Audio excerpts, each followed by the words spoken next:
ഈ വിഷയത്തിൽ തൃശ്ശൂർ പൂരം കലക്കിയതിലും അജിത് കുമാറിൻ്റെ വിഷയത്തിലും ശക്തമായ നിലപാട് സ്വീകരിച്ച ഭരണകക്ഷിയിലെ തന്നെ ഒരു പ്രധാന പാർട്ടിയാണ്, 4 മന്ത്രിമാരുള്ള പാർട്ടിയാണ് CPI. ഈ പോസ്റ്റിംഗ് CPI അറിഞ്ഞിട്ടുണ്ടോ? ഈ പോസ്റ്റിങ്ങിനോടുള്ള CPIയുടെ സംസ്ഥാന നേതൃത്വത്തിനുള്ള നിലപാടെന്താണ്? ഇവിടെ അന്വേഷിക്കപ്പെടേണ്ടതാണ്. നമുക്കറിയാം, മലപ്പുറത്ത് നടന്ന SP ക്യാമ്പ് ഓഫീസിലെ മരമുറി, അവിടെ നിന്നാണ് ഈ വിഷയങ്ങൾ ഞാൻ ആദ്യമായി ഉന്നയിച്ചു വരുന്നത്. ആ പരാതി നൽകിയ അന്നത്തെ സബ് ഇൻസ്പെക്ടർ ശ്രീജിത്ത്, അദ്ദേഹം ഇപ്പോൾ രാജിവെച്ചിരിക്കുന്നു. അദ്ദേഹം രാജിവെക്കാനുണ്ടായ കാരണങ്ങളെക്കുറിച്ച് വളരെ വിശദമായിട്ട് അദ്ദേഹം പറഞ്ഞു കഴിഞ്ഞു. പരാതി കൊടുത്തു എന്നതിൻ്റെ പേരിൽ ഒരു പോലീസിൽ നിന്ന് ഒരു മനുഷ്യൻ അനുഭവിക്കാവുന്ന എല്ലാ പീഡനങ്ങളും ഞാൻ അനുഭവിച്ചുകൊണ്ടിരിക്കുന്നു, എനിക്കത് താങ്ങാൻ കഴിയില്ല എന്ന് പറഞ്ഞുകൊണ്ടാണ് കേരളത്തിൻ്റെ ചരിത്രത്തിലാദ്യമായിട്ട് ഈ ഒരു സാഹചര്യത്തിൽ ഒരു പോലീസ് ഓഫീസർ രാജിവെച്ച് ഞാൻ കൂലിപ്പണിക്ക് പോവുക എന്ന് പറഞ്ഞ് പുറത്തിറങ്ങിയിരിക്കുന്നത്. അപ്പോൾ ഇത് ഓരോന്നും ഇതിൻ്റെ എന്താ പറയുക, അതിൻ്റെ ഗൗരവം വർദ്ധിപ്പിക്കുകയാണ്. അപ്പോൾ കേരളത്തിലെ പൊതുസമൂഹത്തെ ഇപ്പോൾ നിലനിന്നുകൊണ്ടിരിക്കുന്ന രാഷ്ട്രീയത്തിൽ നിന്ന് തല തിരിച്ചുവിടാനും ഇവിടെ ഈ നടക്കുന്ന അന്വേഷണങ്ങൾ ഏതെങ്കിലും ഒരു രീതിയിൽ അട്ടിമറിക്കാൻ കഴിയുമെങ്കിൽ അതിന് വളരെ പ്രാപ്തരായിട്ടുള്ള 2 ആളുകൾ തന്നെയാണ് ഈ പറയുന്ന അങ്കിതും അതുപോലെ തന്നെ സുജിത് ദാസും. അത് അവർ തെളിയിച്ചിട്ടുള്ളതാണ്. അപ്പോൾ ഈ വിഷയത്തിൽ ഗൗരവമായിട്ട് അവരവിടുന്ന് മാറ്റി നിർത്തണം. ശബരിമലയിലെ ജോലിയിൽ നിന്ന് ഒരു കാരണവശാലും ഈ 2 ഉദ്യോഗസ്ഥന്മാരെയും ഇന്നത്തെ അവർക്കെതിരെയുള്ള നിരവധിയായ ആരോപണങ്ങൾ, പൂരക്കലക്കലുമായി ബന്ധപ്പെട്ട് പോലീസ് DGP കൊടുത്ത റിപ്പോർട്ട് തന്നെ അവിടെ നിൽക്കുകയാണ്. അതിൽ അങ്കിത് അശോകൻ കുറ്റവാളിയാണ്. ഇവിടെ കോഴിക്കോട് എയർപോർട്ടുമായി ഉണ്ടായ 152 കേസുകൾ, സ്വർണം പൊട്ടിച്ച കേസ്, കോടാനുകോടി രൂപയുടെ സ്വർണം പൊട്ടിച്ച് കളഞ്ഞ കേസിൽ ആ അന്വേഷണം ഹൈക്കോടതിന് മുമ്പിൽ നിൽക്കുകയാണ്. മാമി വധക്കേസ്, ആ അന്വേഷണം ഹൈക്കോടതിയിൽ നമ്മൾ അതുമായി ബന്ധപ്പെട്ട കാര്യം ചോദ്യം. ഇടവണ്ണ റിദാൻ ബാസിൽ കേസ്, അതിൽ നടന്ന അട്ടിമറികൾ. അങ്ങനെ ദുരൂഹമായ സാഹചര്യത്തിലുള്ള ഈ ഓഫീസർമാരെ എന്തുകൊണ്ട് അവിടെ അപ്പോയിൻമെൻറ്റ് ചെയ്തു എന്നത് കേരളത്തിലെ ജനങ്ങൾക്ക് അറിയാം. ഇതിൽ ആകത്തുക നമ്മൾ വായിച്ച് മനസ്സിലാക്കേണ്ടത്, കേരളത്തിലെ വിശ്വാസി സമൂഹം, നമുക്കറിയാം പണ്ടത്തെ കാലമല്ല, ഇന്ന് നമുക്കൊക്കെ തന്നെ കുറച്ച് വിശ്വാസം വർദ്ധിച്ചൊരു കാലമാണ്. കാരണം ലോകത്തൊട്ടാകെ നമുക്ക് നടന്ന കോവിഡ് വിശ്വാസികളെ സംബന്ധിച്ച് വലിയ മാറ്റം വിശ്വാസ സമൂഹത്തെ സംബന്ധിച്ച് ഉണ്ടാക്കിയതാണ്. കേരളത്തെ സംബന്ധിച്ച് 4 വർഷക്കാലം നമ്മളെ സംബന്ധിച്ച് 18ഉം 19ഉം പ്രളയങ്ങളും ദുരിതങ്ങളും, അത് കഴിഞ്ഞിട്ടുണ്ടായ എന്താ പറയുക കോവിഡുമായി ബന്ധപ്പെട്ട 2 വർഷങ്ങൾ. അപ്പോൾ വലിയ വിശ്വാസി സമൂഹത്തിൽ വിശ്വാസം വർദ്ധിച്ചിട്ടുണ്ട്. അപ്പോൾ ഈ വിശ്വാസ സമൂഹത്തിൻ്റെ അകത്ത് കയറിക്കൊണ്ട് പുറത്തു നിന്ന് വിശ്വാസ സമൂഹത്തെ കൈകാര്യം ചെയ്യാൻ CPM പല ഘട്ടത്തിലും പരിശ്രമിച്ചു. ശബരിമലയിലെ വിശ്വാസി സമൂഹത്തിൻ്റെ ആ വിശ്വാസത്തെ തകർക്കാൻ നടത്തിയ പരിശ്രമം പരാജയപ്പെട്ടു. പിന്നെ നേരെ തിരിയാണ്. അമ്പലങ്ങളിലും അതുപോലെ തന്നെ പള്ളികളിലും ചർച്ചുകളിലുമൊക്കെ സഖാക്കൾ കയറിക്കൂടണമെന്ന സർക്കുലർ പാർട്ടിക്ക് പോവുകയാണ്. ആ വഴിക്ക് ഇതിൻ്റെ അകത്തൊക്കെ കയറിക്കൊണ്ട് അവിടെയൊക്കെ പ്രയാസങ്ങൾ ഉണ്ടാക്കാനും അവിടെയൊക്കെ എന്താ പറയുക ഈ തരത്തിലുള്ള ശബരിമലയിൽ നടന്നതടക്കമുള്ള കാര്യങ്ങൾ കേരളത്തിൽ ഉടനീളം നടന്നുകൊണ്ടിരിക്കുകയാണ്. ഇതൊരു ഉദ്യോഗസ്ഥന്മാർ മാത്രമല്ല, ഇത് രാഷ്ട്രീയക്കാരിലേക്കും ഈ പറയുന്ന ദേവസ്വവുമായി ബന്ധപ്പെട്ട സകലമാന നേതാക്കളിലേക്കും ഈ അന്വേഷണം പോയിക്കൊണ്ടിരിക്കുകയാണ്. അപ്പോൾ ഒരു അമ്പലം പോലും ഈ പറയുന്ന ഗവൺമെൻറ്റിനെ വിശ്വാസപൂർവ്വം ഏൽപ്പിക്കാൻ കഴിയാത്ത പരിതസ്ഥിതി കേരളത്തിൽ ഒട്ടാകെ നിലനിൽക്കുകയാണ്. കാരണം ഒന്നുമല്ല, ഇത് വിശ്വാസികൾ കൈകാര്യം ചെയ്യേണ്ട മേഖലയാണ്, പള്ളിയും അമ്പലവും ചർച്ചൊക്കെ. CPM എന്ന അധികാരത്തിൽ വന്നാലും ആരെയത് ഏൽപ്പിക്കാറുള്ളത്? അതിൽ ഏറ്റവും വലിയ കമ്മ്യൂണിസ്റ്റുകാരന്, പാർട്ടിയോടൊപ്പം നിൽക്കുന്ന പാർട്ടി നേതൃത്വത്തിൻ്റെ താല്പര്യത്തിന് വേണ്ടി നിലകൊള്ളുന്നവരെയാണ് ഈ പറയുന്ന ദേവസ്വം ബോർഡുകളിലൊക്കെ ഇവർ അംഗങ്ങളാക്കി വെച്ചിട്ടുള്ളത്. ആ സ്വാഭാവികമായിട്ടും അങ്ങനെ അംഗങ്ങളാക്കി വെക്കുമ്പോൾ അവരെ സംബന്ധിച്ച് ഈ അമ്പലവുമായിട്ട് അവർക്ക് വിശ്വാസപരമായിട്ടുള്ള ഒരു കമ്മിറ്റ്മെൻറ്റും ഇല്ല. അവരുടെ മനസ്സിലെന്താണ്? ദൈവത്തിനെന്തിനാ പണം, ദൈവത്തിനെന്തിനാ സ്വർണം, കിട്ടാവുന്ന അടിച്ചു മാറ്റിക്കട എന്ന് പറയുന്ന മതനിരാസം, അതാണല്ലോ കമ്മ്യൂണിസം എന്ന് പറയുന്നത്. അപ്പോൾ ഈ മതനിരാസത്തിൻ്റെ ആളുകളുടെ കയ്യിൽ മതസ്ഥാപനങ്ങൾ സർക്കാരിൻ്റെ സൂപ്പർവിഷൻ വരുന്നത് ഏൽപ്പിച്ചാൽ എക്കാലത്തുണ്ടാവും. കോൺഗ്രസ് എത്രയോ കാലം ഇവിടെ ഭരിച്ചല്ലോ.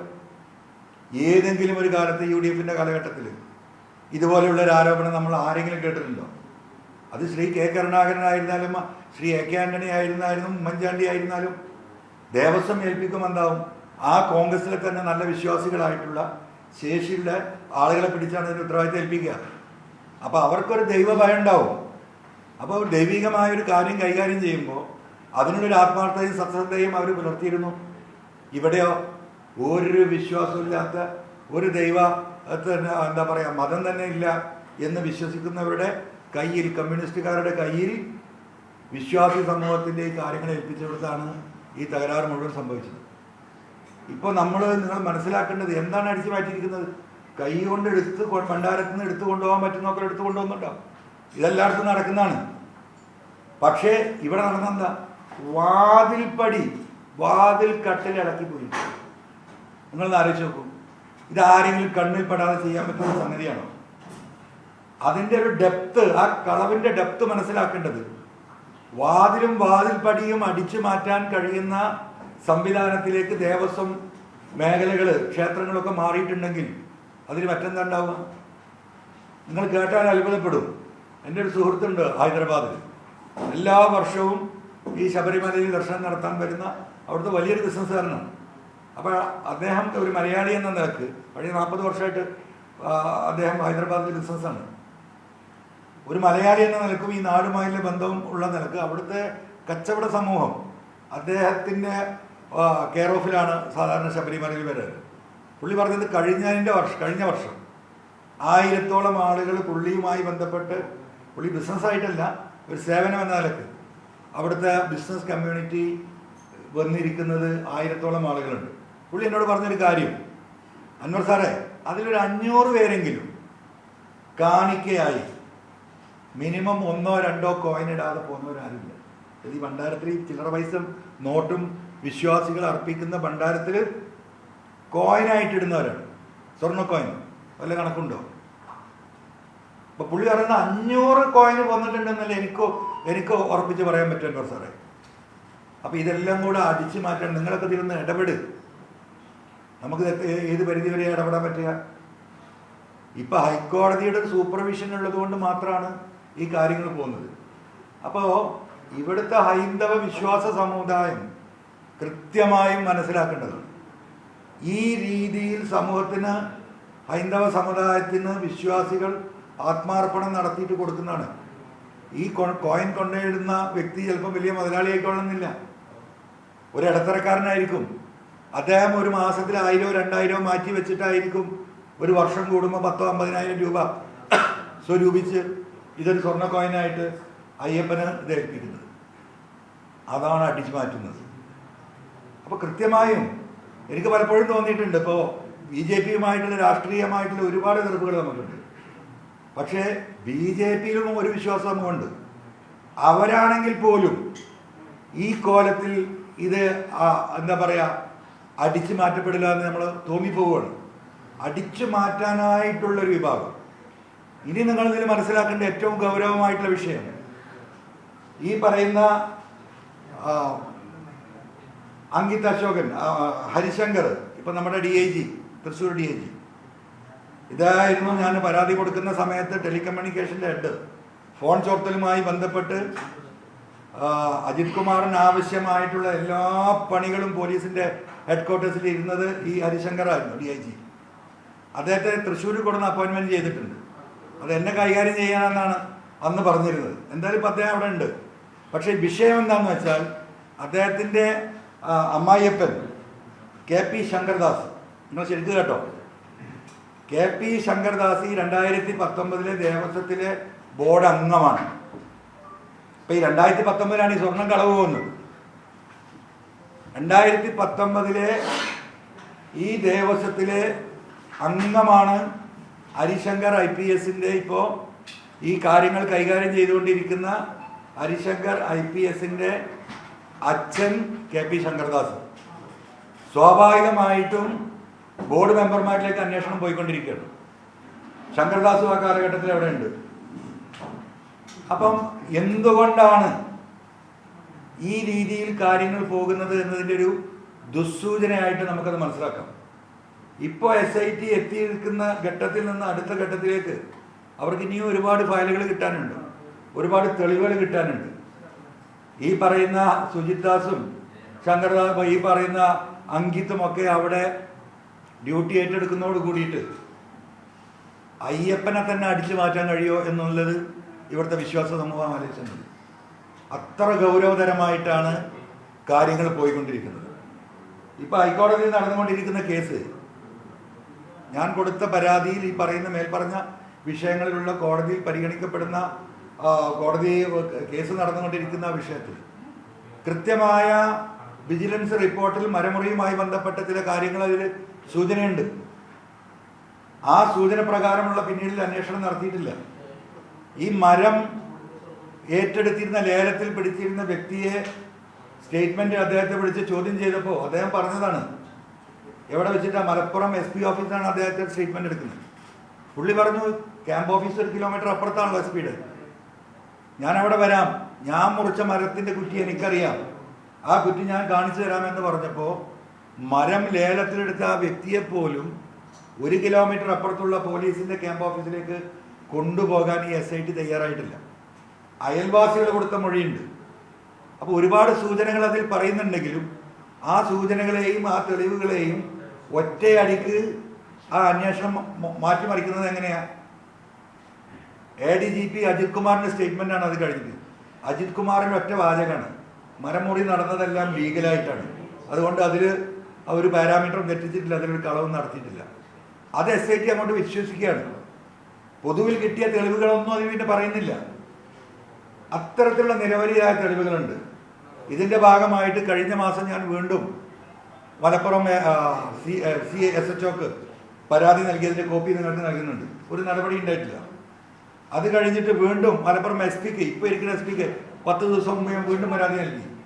കാരണം ഈ അന്വേഷണ റിപ്പോർട്ടിൻ്റെ ഭാഗമായി നിൽക്കുന്ന ഇത്രയും കാര്യങ്ങളുള്ളത് കൊണ്ട് ഈ കളവിനെ കുറിച്ച് പോലീസ് FIR ഇട്ട് അന്വേഷിക്കണമെന്ന് പറഞ്ഞ് അതിനുള്ള ലീഗൽ റൈറ്റ് ഉണ്ട്, കൊടുത്ത് അതിൻ്റെ മുകളിൽ FIR ഇട്ടിട്ടില്ല.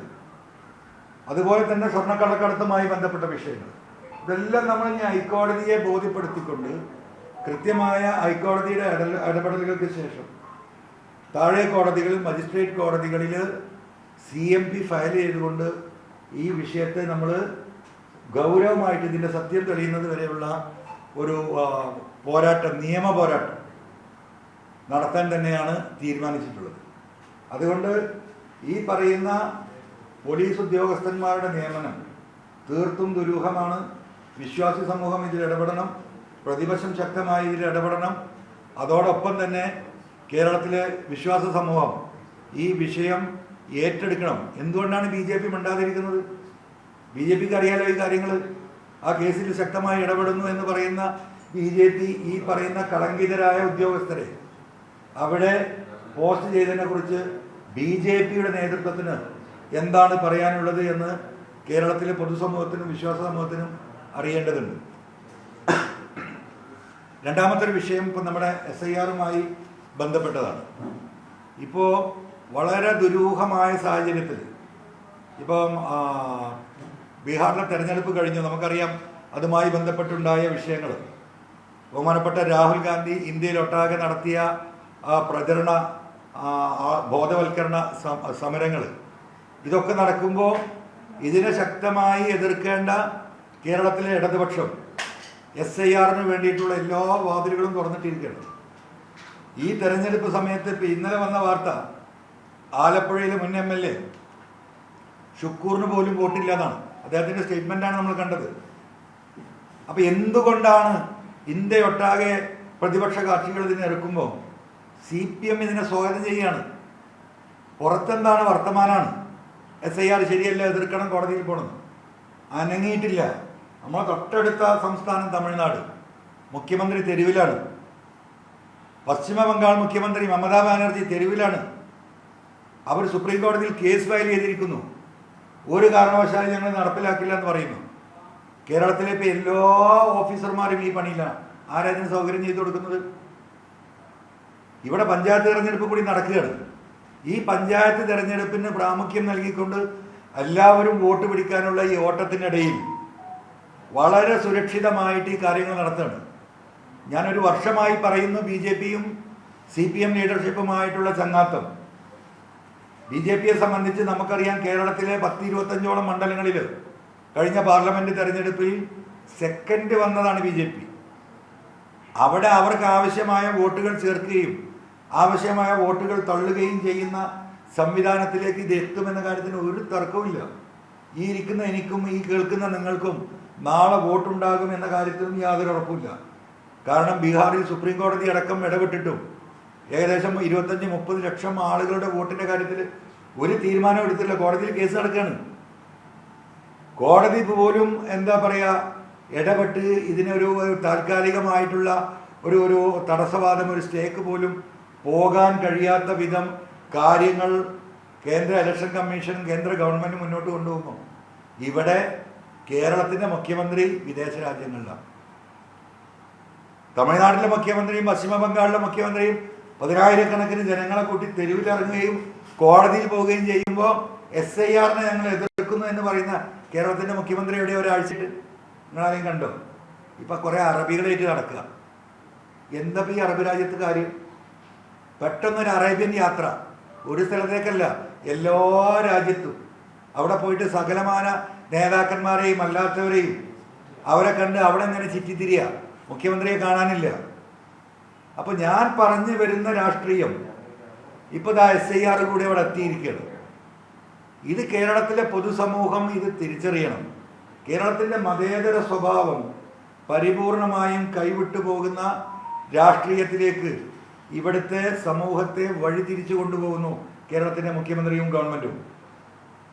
ഇത് കമ്മ്യൂണിസ്റ്റുകാർ മനസ്സിലാക്കണം. ഈ പിണറായി അധികാരത്തിൽ എത്തിക്കാൻ ഇന്ന് ആഗ്രഹിക്കുന്നത് കമ്മ്യൂണിസ്റ്റിൻ്റെ തൊഴിലാളി വിഭാഗമല്ല, സാധാരണ കമ്മ്യൂണിസ്റ്റുകാരല്ല, BJPക്കാണ് ആവശ്യം. BJPയുടെ ആവശ്യം എന്താ? പിണറായി അധികാരത്തിൽ വരണം. വന്നാലെന്താ? കമ്മ്യൂണിസ്റ്റ് പാർട്ടി അതോടുകൂടി തകരും, വട്ടപൂജയാകും. കോൺഗ്രസും UDFും 3ാം വട്ടവും പരാജയപ്പെടുന്നതോടുകൂടി അവർ നന്നായിട്ട് ക്ഷീണിക്കും.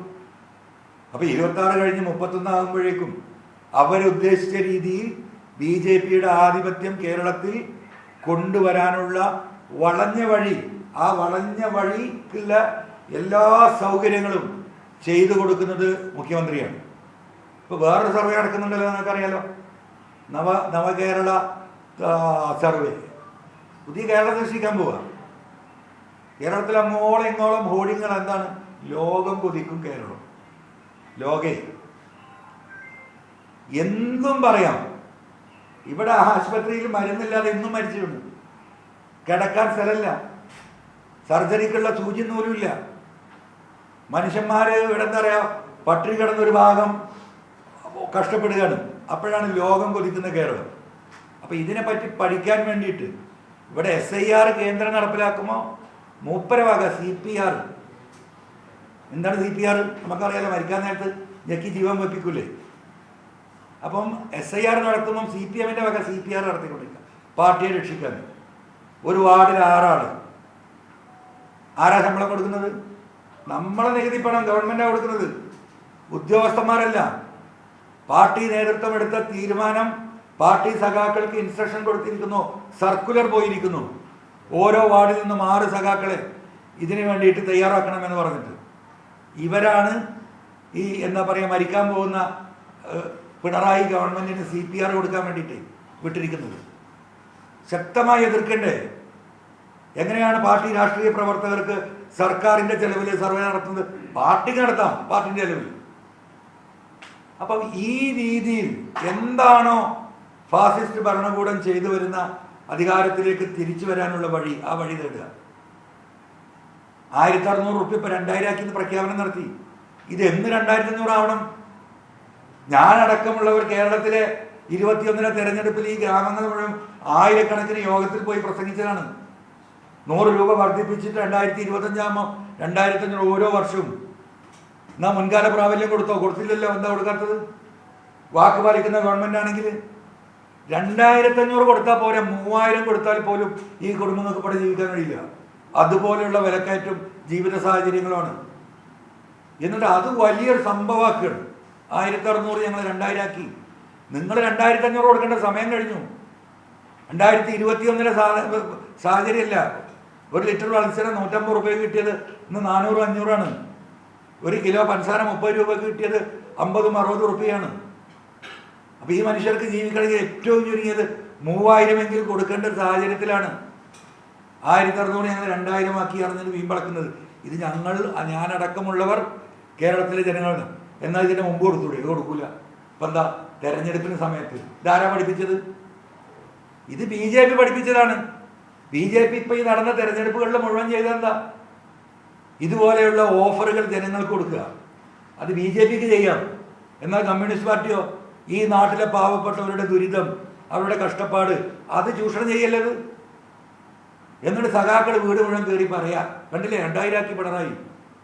ചൂഷണം ഏതെങ്കിലും നിലക്ക് പണം കൊടുത്തുകൊണ്ട് എന്താണോ ഫാസിസ്റ്റ് BJP കഴിഞ്ഞ 10-20 വർഷമായി ഇന്ത്യയിലെ രാഷ്ട്രീയം അവർക്ക് നിലനിർത്താനും അവർക്ക് പിടിച്ചെടുക്കാനും വേണ്ടിയിട്ടുള്ള ശ്രമങ്ങൾ നടത്തുന്നത്, അതേ പാത പിന്തുടരുക. എന്നിട്ട് SIR വേണ്ടിയിട്ട് ഇവിടുത്തെ എല്ലാ ഉദ്യോഗസ്ഥന്മാരും ഏർപ്പാടാക്കിയിട്ട് മൂപ്പരെ കണ്ട അറബികളൊപ്പം നടക്കുക. ഇതൊന്നും അറിയില്ല. ഇനിയിപ്പോൾ വന്നിട്ടൊരു പ്രസ്താവന നടത്തും, SIR അങ്ങോട്ടാക്കിക്കൊണ്ട്. ഈ പറ്റിക്കൽ ഇത് കൃത്യമായി അറിയണം. അത് ജനങ്ങൾ മനസ്സിലാക്കേണ്ടതുണ്ട്.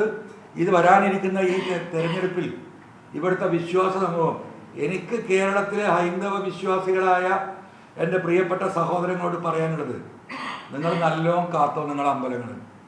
ഒന്നും ബാക്കിയുണ്ടാവില്ല. മലബാർ ദേവസ്വം ഇപ്പം നമ്മൾ ഇരിക്കുന്നത് കരിക്കാട് ദേവസ്വത്തിൻ്റെ ചുറ്റുപാടിലെ സ്ഥലം. അവിടുന്ന് പോയാൽ 1 കിലോമീറ്റർ പോയാൽ കരിക്കാട് ദേവസ്വം. അവിടുന്ന് ചില ആളുകൾ എന്നായിട്ട് ബന്ധപ്പെട്ടിരുന്നു. എന്താ പറയുന്നത്? അവർക്ക് കുറേ ക്യാഷ് വണ്ടിയും കുറേ തേങ്ങയും ഈ വരുമാനങ്ങൾ മുഴുവൻ അടിച്ചു മാറ്റണം. മലബാർ ദേവസ്വത്തിൽ 7000 ആളുകളുണ്ട്, 6900 ആളുകൾ. ശമ്പളം കിട്ടാതെ പട്ടിണി കിടക്കുന്ന പട്ടിണി പാവങ്ങൾ 3000-ഓളം ആളുകൾ ഇപ്പോഴും ശമ്പളം കൊടുക്കുന്നില്ല. ഇവിടെ പൂരം നടത്താനും ഈ പറയുന്ന രാജ്യം മുഴുവൻ ബോർഡ് വെക്കാനും 4ാം വാർഷികത്തിന് 225 കോടി രൂപ മകൻ്റെയും മരുവൻ്റെയും ഫോട്ടോ വെക്കാനൊന്നും ഒരു കുറവില്ല. ഇപ്പം തിരുവനന്തപുരത്ത് എന്തോ സിനിമാ നടന്മാരുടെ പരിപാടി എടുത്ത് അതിന് 2.5 കോടി രൂപ ബോർഡ് വെക്കാൻ. അപ്പോൾ 6000 ചില്ലാനം മലബാർ ദേവസ്വത്തിലെ പാവപ്പെട്ട ഈ അമ്പലവാസികളായിട്ടുള്ള ആളുകൾ പട്ടിണിയിലാണ്. പലരും കടം വാങ്ങി ജപ്തിയുടെ വക്കിലാണ്. ഒരിടപെടലും ഈ ഗവൺമെൻറ് നടത്തുന്നില്ല. അതുകൊണ്ട് കേരളത്തിലെ വിശ്വാസ സമൂഹത്തോട്, ഹൈന്ദവ വിശ്വാസികളോട് അനുഭവങ്ങളിൽ നിങ്ങൾ പാഠം പഠിക്കണം.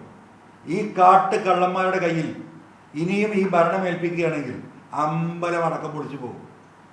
അതിപ്പോൾ ഇവിടെ ശബരിമലയിൽ ഏൽപ്പിച്ച ഈ 2 ഉദ്യോഗസ്ഥന്മാരെ നോക്കിയാൽ മതി നിങ്ങൾ.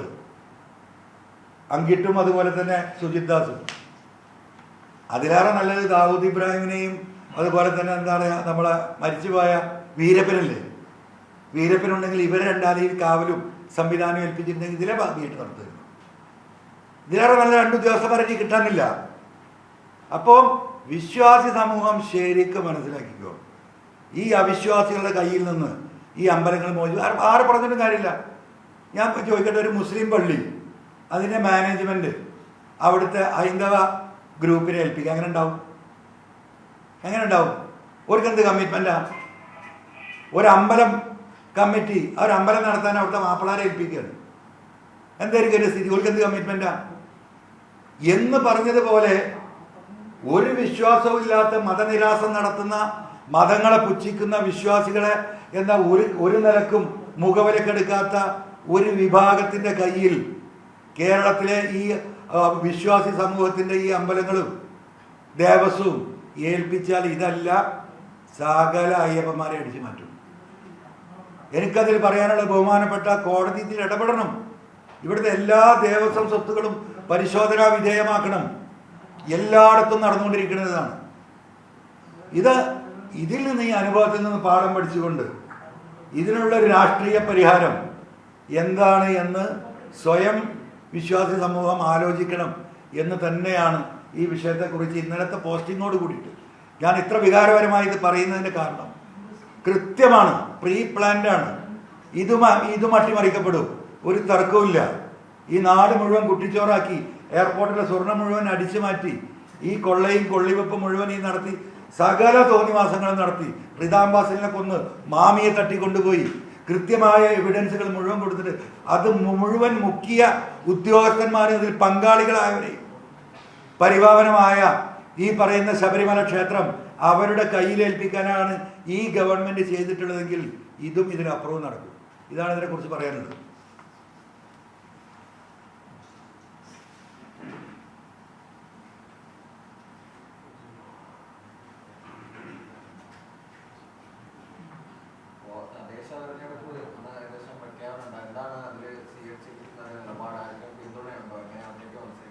അത് തീർച്ചയായിട്ടും നമ്മളതിന് 2-3 ആഴ്ച മുമ്പ് തന്നെ പറഞ്ഞത്. ഇവിടെ ഈ പറഞ്ഞല്ലോ, ഞാൻ പറഞ്ഞ ഗവൺമെൻറ്റാണല്ലോ ഇവിടെ ഈ തെരഞ്ഞെടുപ്പിൻ്റെ മറുഭാഗം.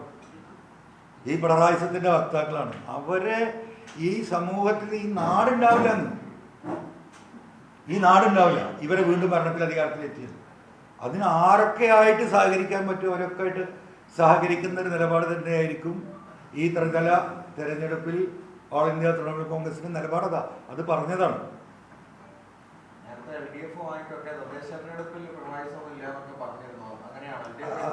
അല്ല, ഒരു നിലക്കും സഹകരിക്കില്ല.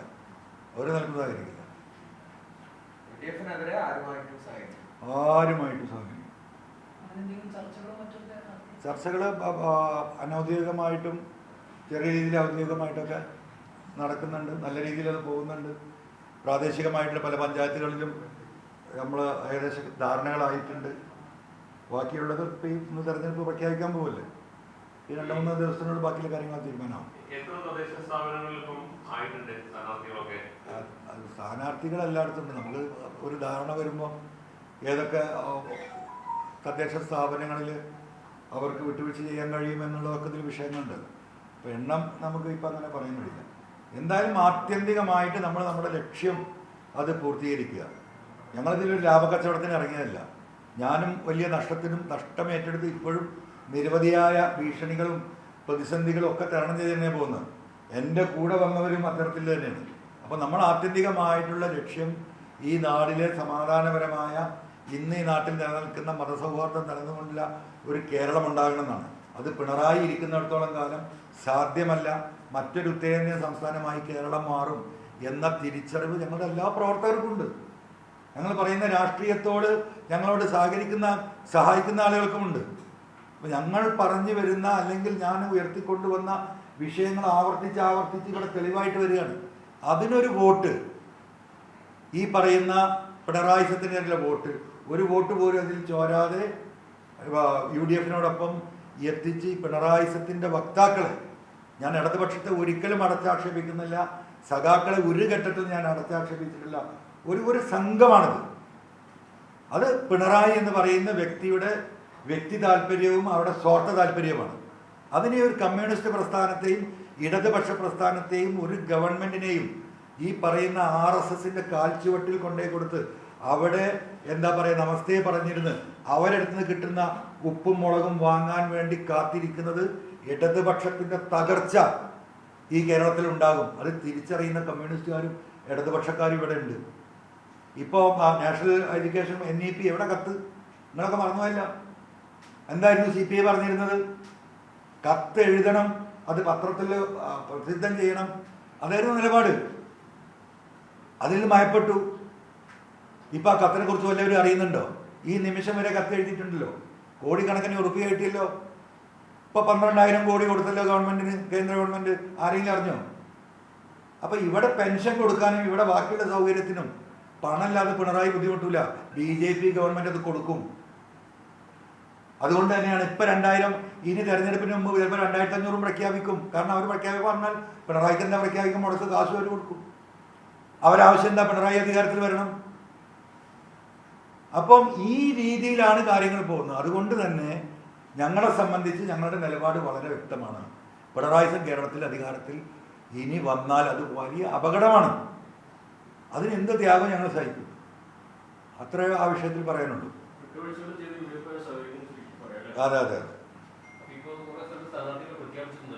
അല്ല, അതൊക്കെ ധാരണയാവും. അതൊക്കെ ഞങ്ങൾ പ്രാദേശികമായിട്ടുള്ള ചർച്ചകൾ നടക്കുന്നുണ്ട്, അതൊക്കെ ഏകദേശം ധാരണയാവും. നമ്മൾ സ്ഥാനാർത്ഥികളെ പ്രഖ്യാപിക്കപ്പെട്ട സ്ഥലങ്ങൾ ഈ പറയുന്നത് പോലെ UDF ജയിച്ചു കയറാൻ കഴിയാത്ത, എന്നാൽ CPM ജയിക്കാൻ സാധ്യതയുള്ളതും CPM മത്സരിക്കുന്നതുമായ വാർഡുകളാണ് പലതും. അപ്പോൾ അതുകൊണ്ട് തന്നെ അത്തരം സീറ്റുകളിൽ വിട്ടുവീഴ്ച ചെയ്യാൻ സ്വാഭാവികമായിട്ടും പ്രയാസം ഉണ്ടാവില്ല. പിന്നെ സീറ്റുകൾ വർദ്ധിച്ചിട്ടുണ്ട്.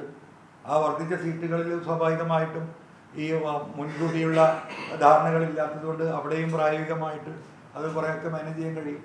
തൃണമൂൽ കോൺഗ്രസ് മത്സരിക്കുന്ന സ്ഥാനാർത്ഥികൾ വാർഡുകളിൽ UDF സ്ഥാനാർത്ഥികൾ ഉണ്ടാവില്ല എന്നുള്ള വിധത്തിലുള്ള ചർച്ചയിലേക്ക് എത്തിയിട്ടുണ്ട്. അത് ചർച്ച തന്നെ ഇപ്പോൾ നടക്കുന്നത്. പക്ഷേ UDF നേതാക്കന്മാരോട് സംസാരിക്കുമ്പോൾ അവർ ലീഗിന്റെ സ്ഥാനാർത്ഥികളെ കുറിച്ചും കോൺഗ്രസിന്റെ സ്ഥാനാർത്ഥികളും അവർ തമ്മിലുള്ള ഭേദഗതിയെ കുറിച്ച് മാത്രമാണ് ഇപ്പോൾ ചർച്ച നടക്കുന്നത് എന്നാണ് അവർ പറയുന്നത്. ഒരു തരത്തിലും പുതിയ ഒരു കക്ഷിയെ കുറിച്ചോ അല്ലെങ്കിൽ പുതിയൊരു രാഷ്ട്രീയ സംവിധാനത്തെ കുറിച്ചോ അവർ ആലോചിച്ചിട്ടില്ല. പ്രത്യേകിച്ച് തൃണമൂൽ കോൺഗ്രസിനെ കുറിച്ച് ആലോചിച്ചിട്ടില്ല എന്ന് പല മുതിർന്ന നേതാക്കന്മാർ തന്നെ പറയുന്നു. കാരണം അത് ഡൽഹിയിൽ നിന്ന് വരുന്ന തീരുമാനങ്ങൾ പലതുമുണ്ട്, അതുകൊണ്ട് കാത്തിരിക്കുന്നു എന്നുള്ളത് മാത്രമാണ് അവരുടെ മറുപടി. ആ തീരുമാനം വരുമെന്നാണ് ഞാൻ പറഞ്ഞത്. താങ്കൾ ഈ പറഞ്ഞ കാര്യത്തിന്റെ തീരുമാനം വരും. ആ സ്റ്റേജിലാണ് കാര്യങ്ങൾ നടക്കുന്നത്. അല്ല, സ്റ്റേറ്റ് വൈഡാണ്.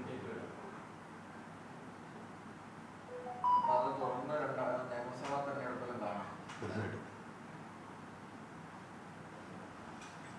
മറ്റൊരു കാര്യം നമ്മൾ KT ജലീൽ MLA ഉന്നത വിദ്യാഭ്യാസ വകുപ്പിന് നൽകിയ കത്ത് പുറത്താണ്. അതായത് അദ്ദേഹം MLA ആയിരുന്ന കാലത്ത് രാജിവെച്ചാണ് MLA ആയിരുന്ന കാലത്തും സർവീസായി പരിഗണിച്ച് പെൻഷൻ ആവശ്യപ്പെട്ടുകൊണ്ടാണ് അദ്ദേഹം കത്ത് നൽകിയിട്ടുള്ളത്. താൻ സാമ്പത്തിക ലാഭം പ്രതീക്ഷിച്ച അതാണ് മുന്നോട്ട് പോയിരുന്നത്. പക്ഷെ എനിക്ക് സർവീസ് ചെയ്ത കാലഘട്ടം പ്ലസ് MLA ആയിരുന്ന ആ സമയത്തും സർവീസായി പരിഗണിച്ച് പെൻഷൻ അദ്ദേഹം ആവശ്യപ്പെട്ട് കത്ത് നൽകിയിട്ടുണ്ട്. സർവീസ് ചട്ടം പ്രകാരമാണെന്നുള്ള ആക്ഷേപം ഉയരുന്നത് എങ്ങനെയാണ്? യഥാർത്ഥത്തിൽ ആ വിഷയം ഞാൻ എൻ്റെ ശ്രദ്ധയിൽപ്പെട്ടിട്ടില്ല. കാരണം പഠിക്കാതെ അത് പറയാൻ കഴിയും, അറിഞ്ഞിട്ടില്ല.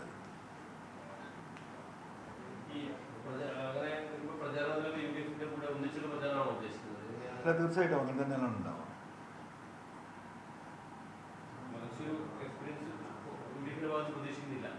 ഒരിക്കലും പ്രതീക്ഷിക്കുന്നില്ല. കാരണം നമ്മൾ ബന്ധപ്പെടുന്ന നിങ്ങളൊക്കെ ഫീൽഡിലെ ആളുകളാണ്. UDF പ്രവർത്തകരെ സംബന്ധിച്ച് അവർ അങ്ങേയറ്റം ഈ നമ്മുടെ സാന്നിധ്യം നന്നായിട്ട് അവർ ആഗ്രഹിക്കുന്നുണ്ട്. അതെല്ലാവരും പ്രകടിപ്പിക്കുന്നുണ്ട് പ്രാദേശികമായിട്ട് എല്ലാ സ്ഥലങ്ങളിലും. അവരുടെ ഒരു വികാരം കൂടി ഉൾക്കൊള്ളുമല്ലോ. നിങ്ങൾ എന്തെങ്കിലും വിട്ടുവീഴ്ച ചെയ്തിട്ടാണെങ്കിൽ ഞങ്ങളെ കൂടെ നിൽക്കണം എന്ന് അവരും പറയുന്നുണ്ട്. അപ്പോൾ സ്വാഭാവികമായിട്ടും നമ്മളൊരു വിട്ടുവീഴ്ച മനസ്ഥിതിയിൽ തന്നെയാണ്. കാരണം ഞാൻ പറഞ്ഞല്ലോ, നമ്മൾ വലിയ ത്യാഗം സഹിച്ച് തന്നെയാണ് ഉണ്ടായിരുന്ന സംവിധാനങ്ങളെ വിട്ടിട്ട് ഈ ഒരു നീതിക്ക് വേണ്ടിയുള്ള പോരാട്ടം. അതിലൊരു ലാഭത്തിന് വേണ്ടിയിട്ടുള്ള ഒരു പോരാട്ടത്തിന് നമ്മൾ നിൽക്കില്ല. ഒരു മിനിമം നീതി നമ്മൾക്ക് നമ്മുടെ പ്രവർത്തകർക്ക് ഉണ്ടാകും UDF ഭാഗത്തുനിന്ന് എന്ന് തന്നെയാണ് ആ കാര്യത്തിൽ ഞാൻ പ്രതീക്ഷിക്കുന്നത്.